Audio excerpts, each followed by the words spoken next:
Hello, everyone, and thank you so much for tuning into our podcast, A League of Our Own. We're here to share the various experiences of Black student athletes during and after college.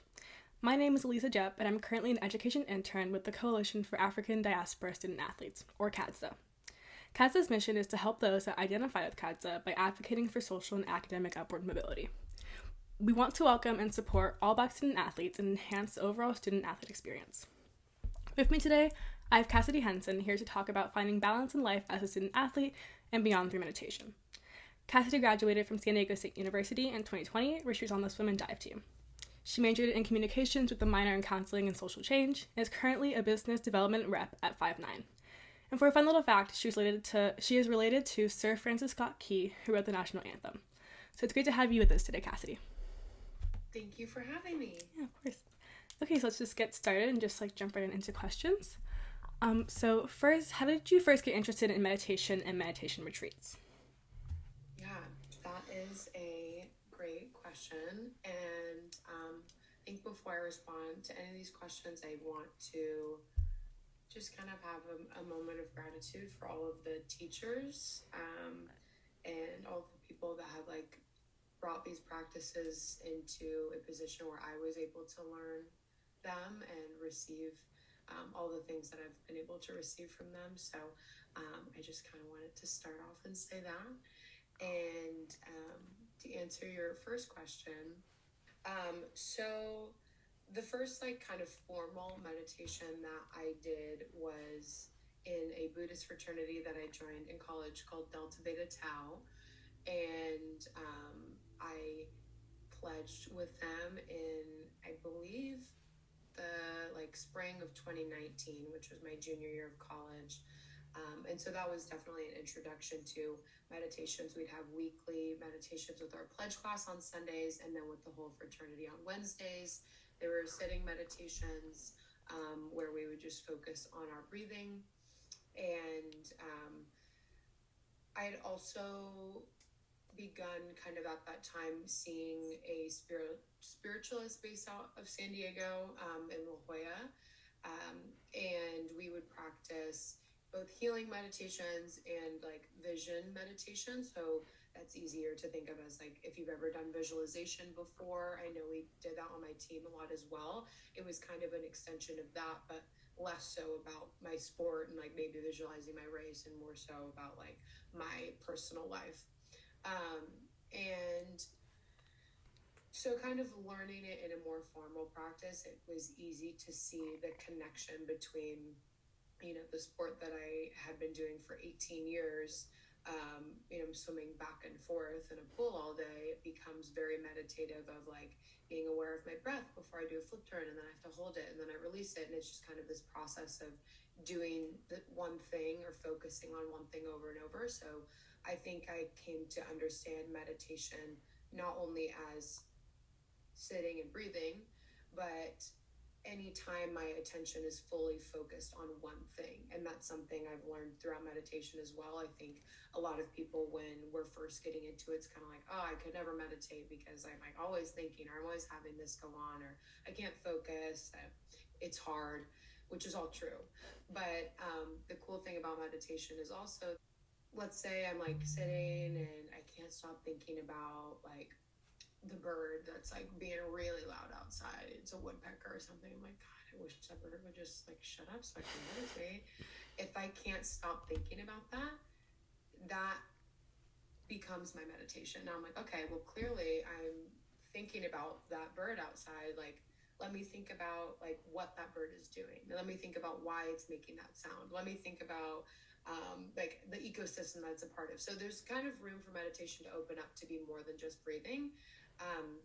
And I've learned that a lot in the retreats that I've done, which I know was kind of the second part of your question. And when I was in the Buddhist fraternity, we did a half day of silence retreat at the local temple, where we would sit on the cushions. We would do walking meditations. We'd do working meditations where either rake or clean and participate in the community and the upkeep of the temple.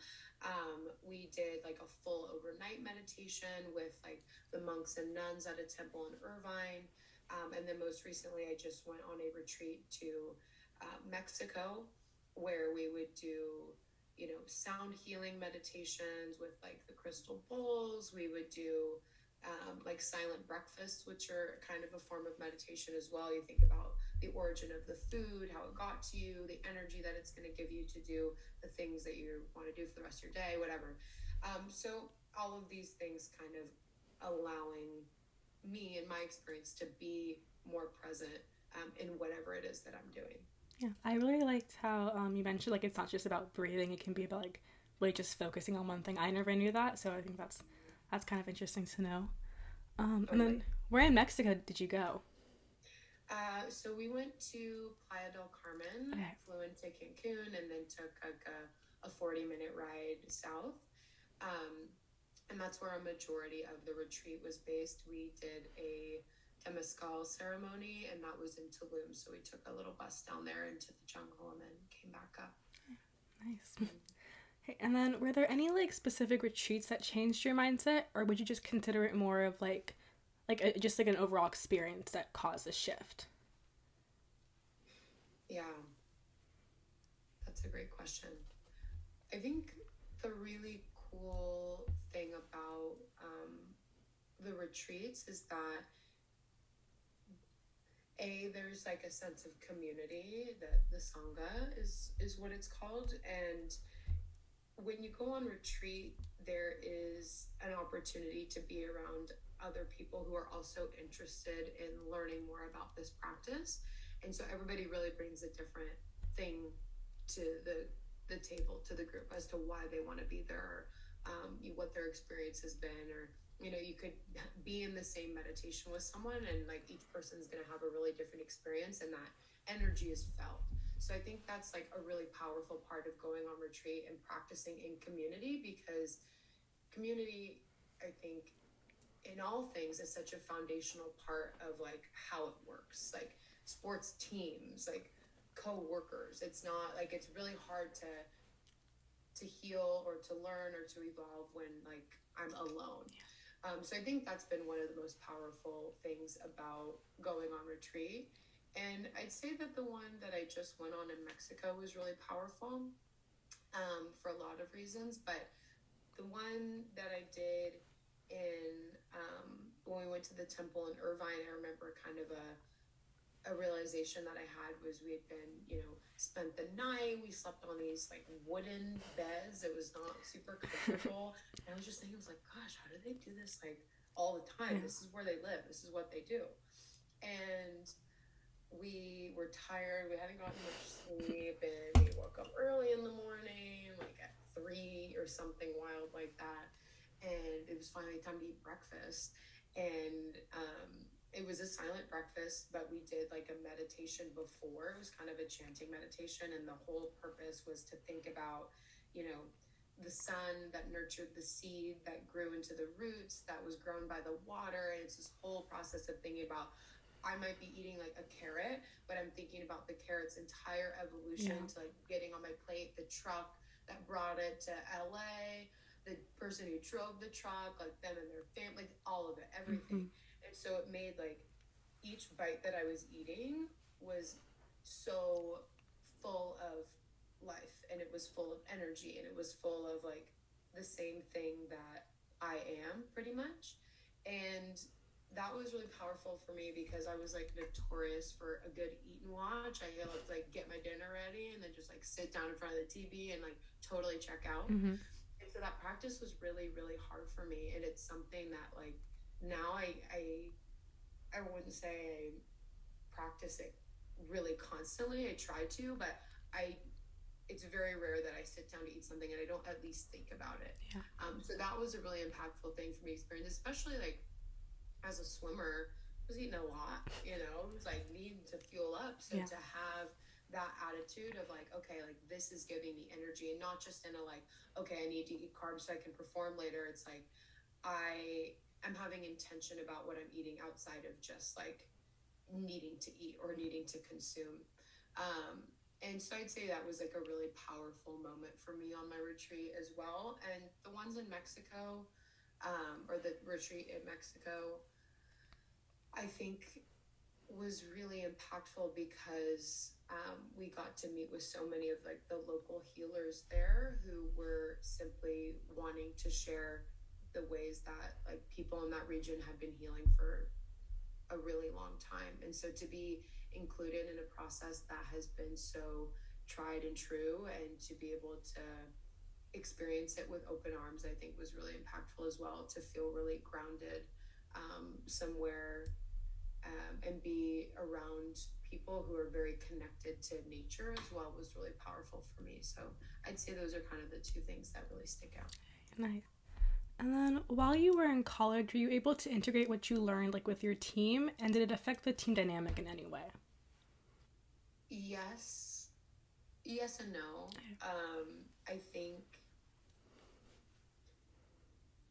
I felt such a strong pull in both directions. Like they weren't something like me being a student athlete and me wanting to grow spiritually were not in harmony at first. And it was me being really frustrated with the fact that I was a student athlete and that I was taking like 45 hours of my week, so I couldn't go get better at this or practice this or have the energy to show up more fully for myself, when it came to meditation or going on different retreats. Like there were things that I couldn't go on because I had to meet or because I had practice. So it was something that at first I wanted to keep really separate, and that I thought swimming was kind of the antithesis of like my spiritual growth. Like swimming felt like something that kept me in a box, and this other thing didn't. And as I began to learn more and explore it more, I'll use the example of like yoga. When I started really getting into yoga, I began to understand like that the things that I learned on the mat of like how to breathe, or like different ways of like engaging my core, or pushing up or lowering down, and doing it slowly, and like it's so hot maybe that the only thing I can think about is like how I'm moving my body. Yeah. I began to, it wasn't even really me, but those lessons that I was learning began to just leak into swimming because it was something I was doing so consistently all the time. So I was able to see my own growth of meditation or of spirituality, of yoga in my sport, because that was the constant throughout that whole journey at that time. So I began to like be like, oh gosh, like is that what it feels like to use my core while I'm swimming? I guess I've never been doing that, because it took me being really fully present in a different type of movement to realize that there was something I hadn't learned in swimming. So then that kind of changed the conversation I was having with myself. It's like, okay, are swimming and meditation really in opposition to each other, or is there a middle path? Is there a way that they can like live together and have a relationship with one another? And that's when it got really interesting. And so I'd say that my teammates definitely knew I was in the Buddhist fraternity. There was another one of my teammates who was also in it with me, and so we kind of were able to have dialogue about the impact that both of them had on the other. The biggest gift that I could give from my team wasn't like, hey you guys, I want to share meditation with you, I want you guys to do this with me. It was more so, this practice of meditation and mindfulness makes me a better person, and I can show up more fully for my team as a result of that. So I think that was able to spark more curiosity about what I was doing than anything I could really say to them. Like, oh, you guys, it's awesome, it's so great. It was more so me being like finally able to listen fully, or to understand like what they were saying to me, or to listen, or to have a laugh with them, just to engage with them in a way that was more present. But they were like, that's a little bit different. What are you doing on the side? Like what's kind of made this change happen? I think there's always like a lot of things like we do daily actions that kind of like oppose each other, then you realize that you can like actually learn from it. Like a lot of our actions are more connected than I think people realize, I would say. So yeah, that's a really good way to put it. I think that's something that kind of my mantra in Mexico that I gathered along the way was like, it is simple and it is true. And I've been really trying to understand at like the core of everything that I'm making complicated with my thoughts and in my mind, that I have previous connotations of what is it actually, like what needs to be known. And if I start there, it usually makes a lot more sense versus if I start with like all the stories that I have about every single thing, about like why my coach didn't pick me for this, or like why he's like saying that to me, or why he's treating me that way. That's not, I'm telling myself every single story that I've already said. I'm not actually experiencing it right now. So I totally agree with what you say. There's, and also like, there's a lot more magic when when I have let myself experience it, like things I've done every single day, like driving or making my coffee. The more I allow myself to like experience that as though it's the first time, to like realize like how awesome it felt like the first time I ever drove my car, or like how like cool it was to make coffee for the first time or use a French press, like even thinking about that process instead of letting it just kind of run in the back of my mind. An example that is often used or that I've heard before is like our thoughts are often like the background music of a show. When you think of like a crime show, you're watching like CSI or even like Stranger Things or something, and the music gets really intense and you're like not really thinking like, oh wow, like that music just got really intense. It's just a feeling like up inside you, like, oh my gosh, kind of anxious. Yes, exactly. And our thoughts can work like that too. They just kind of can run in the background and like cause our bodies to have these reactions, or if it's something we do every day, they just kind of goes into the back, and the reality of what it is isn't experienced fully. So that's something I try to be aware of as well, is that influence that kind of my back of the mind thoughts might be having on my present experience. It's like, wait, is there anything that I'm doing that's actually making me feel unsafe, or am I having just like thoughts happening in the back of my mind, you know? Yeah, I thought that was a really good analogy. And then you mentioned that you joined the fraternity in 2019, but do you think that if you had joined like earlier, it would have been like a more like beneficial to you as a student athlete, or was like, do you think that was like the right time that you got into it? I got to where I am because of like how it all shook out, and because I joined at the time that I did, and I had known about it beforehand and not joined it because I was like, I'm not gonna have enough time, I'm not gonna be able to whatever, and making a lot of excuses. So I think yes and no. If I would have joined it sooner, I think I'd like to hope that it would have influenced my relationship with swimming in a positive direction early on.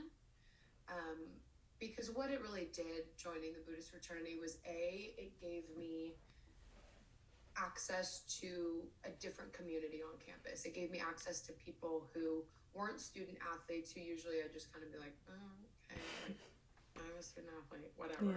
There's definitely like that culture around it. It was just like, I'm gonna hang with my team, like other athletes, and that's it, what was easiest. And so it gave me access to a different community and people who were thinking about things that I really wanted to talk about,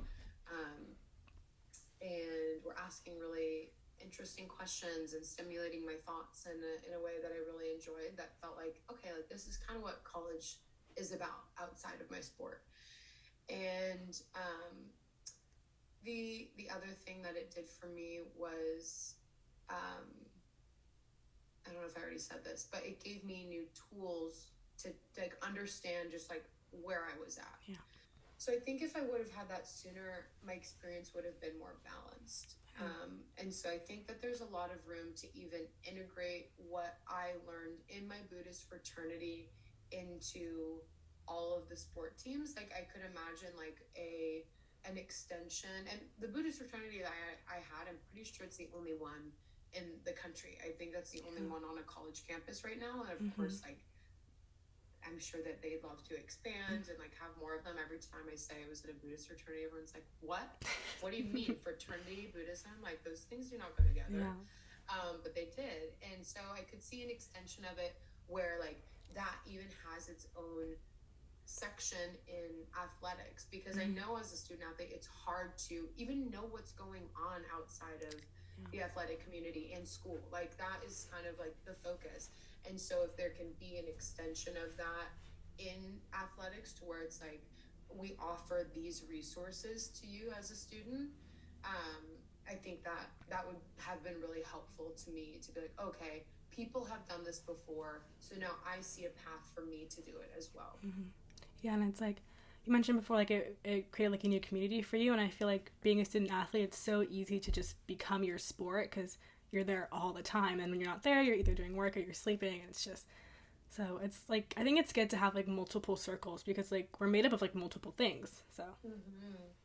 Yeah, I agree. And I remember experiencing like a ton of frustration about that because it's like, okay, like I left home and I'm in college, I'm supposed to be growing, but I was even more committed to swimming than I was in high yeah, school. And it felt like it was just like, it was really consuming. It was becoming my whole identity, even though I was, like you said, so many more things than that. And I think that the more balance I was able to have, the more stable I felt. And that is really important because those years in college are like a relatively unstable time. yeah, Like I thought my teens, like high school was going to be the most unstable, but like those like 18 to 22, that's also like there's a lot of things yeah. changing and I didn't give it enough credit when I was in it. Um, and so the more balance that I was able to find, and I think the more visibility those things can have, whether it is mindfulness or yoga or meditation or even just like groups outside of sports, I think it can be really, really helpful to improve even performance and like mental health inside the sport. Yeah. Just to kind of wrap things up, I'll ask like a little, if you have like a little fun question. Mm-hmm. If you have like any fun memories, like if you have like any fun stories you want to tell from retreats or just like meditation in general. Mm. Hmm.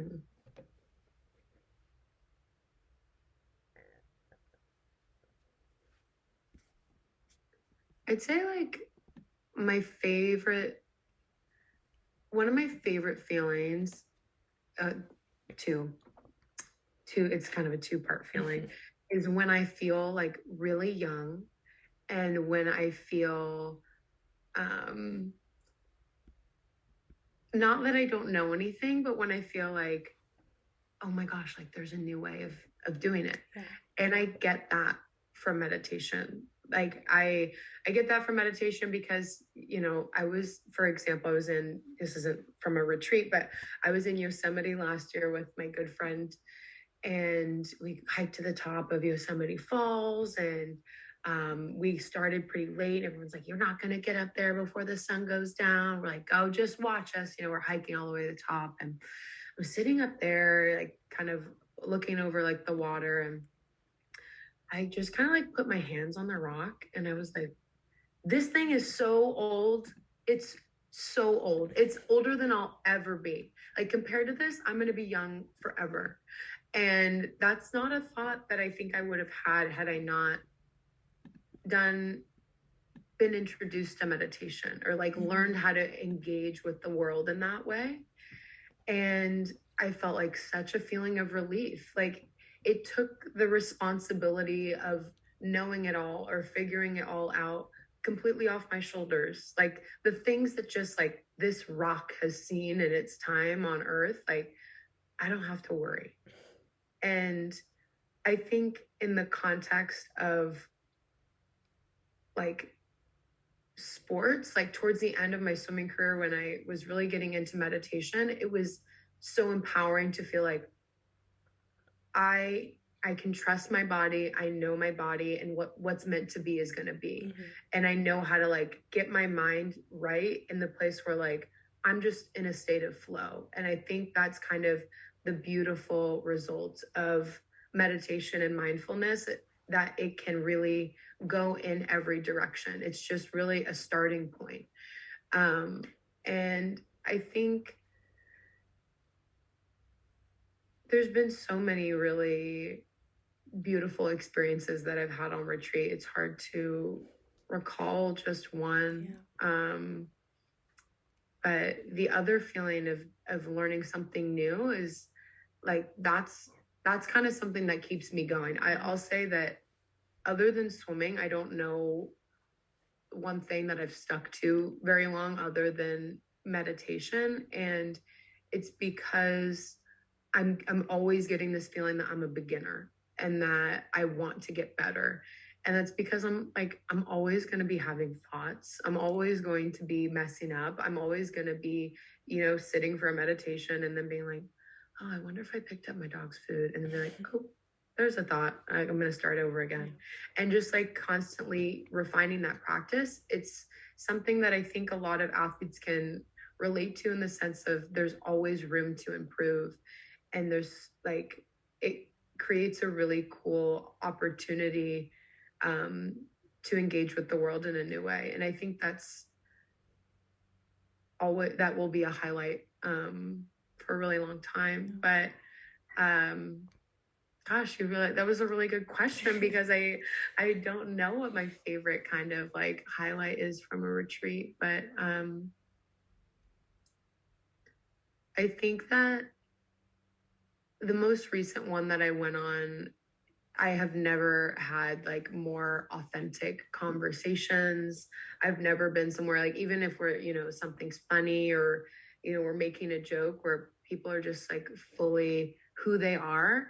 I think that's something that I had a hard time with when I was on a team, is like, not my team specifically, but wanting to interact with the other student athletes and being like, I want to know you. Like, I want to be able to show up fully as I am, and I want you to feel like you can do that as well. And how do we get there? And that was always my biggest question. And so to know that that's possible, and to simply know that that can exist, makes me really, really stoked for all of the communities that it can exist in. And I think meditation and mindfulness are just, a couple of the ways to get there. I think that there's a lot of tools that we can use to have that vulnerability and that accessibility to one another. But kind of like to your point that you mentioned earlier of, and I know I'm going off on a little bit of a tangent, but of what you mentioned, like, we kind of got some relief from the buzz of life during the pandemic. I think that there's a really strong call for presence right now amongst everyone. Like, I think that there's a strong draw not to, hop on a call and be like, it's already June. It's like, no, how are you really? And how do we make the days feel like years, instead of like letting the days feel like, minutes, like they're just flying by? How do we really engage in life in a way that's rich? And how can we teach each other how to do that? How can we share with each other how we've done that? And what are the words, what's the tools, what's the language that we use to express those conversations to one another? And I think that I've found that through meditation and mindfulness, which is why I'm like so jazzed to talk about it and share it. But I think that everyone, like, so many communities can benefit from practices that allow us to be more present, especially in athletics. I think that it's a really cool example of somewhere that mental health and physical health can really unite in this like super special way to create a really, really special, I keep saying the word special, to create a really cool dynamic. Oh, that was a great answer. I think it's very important to think about like perspective and like realizing that we are like pretty small in this world, but does it like mean you can't improve somewhere? It doesn't mean like you should like stop or anything. I think like, and I think like learning new perspectives like allows you to improve, so they kind of go like hand in hand. So yeah. And one last thing that I'll say is like, I don't know about everyone else's experience, but like swimming or sports to me like was, I didn't have like the word for it at the time, but like it can be very spiritual, like really pushing my body to like its like furthest limit, and then like going past it. Like that's a very, the communication between mind and body has to be so direct and so strong. And these types of practices like strengthen that connection like nothing else I've ever done, and like there's so much power to leverage behind that connection and being able to like really be aware of like, oh, okay, like that's okay, whatever, you know, or I need this or I don't need this. And simply having that awareness, I think, is a really, really powerful tool. I think that was a great way to close this out. It was so nice having you on the podcast today, Cassidy. Just, I think that was a really nice conversation. I learned a lot, so had a great time. And then thank you to everyone who got this far and listened. You can find Kadza on both Instagram and Twitter at kadza.national and on LinkedIn as just Kadza. Again, thank you, Cassidy, and thank you everyone for listening, and I hope you tune into the next one.